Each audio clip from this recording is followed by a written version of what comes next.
objective of this course is to examine the phenomenon of popular culture, such as comic books, or television programs, or films, and music, and fashion, and sport, and food. And we examine those items and phenomena that make up our everyday lives and try to make sense of them. Why do we spend so much time and money on them? Who produces them? Who consumes them? What sort of power relations are involved? And what's interesting about the course is that we also use social media such as Facebook, where each week we discuss the topics that we've looked at in class, and we can look around us in our own culture and society and try to find examples of that. So, for example, why we take photographs of food and share that on Instagram or Facebook.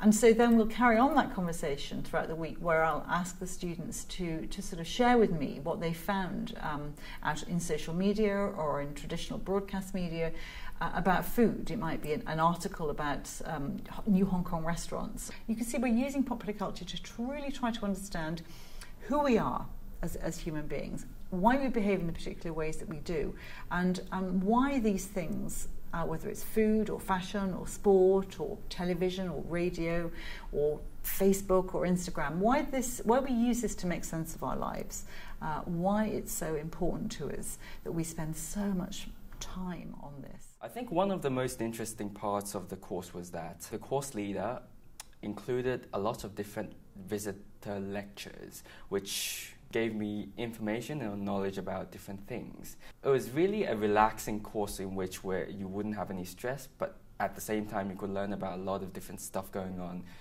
about the culture of our society and stuff like that.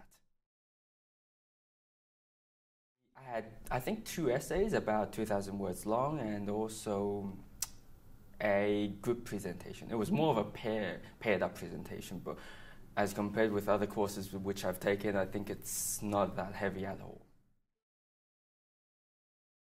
Of course, it's, like I said, it's a relaxing course where you could learn and also pretty much get a decent grade at the same time. Is fun, but it's also very, very sort of serious. There's a serious side to it. It's a business. It's all about power and control. And we must be, as consumers, we must be very aware of how we are being controlled and make sure that we are making informed choices about the popular culture that we consume.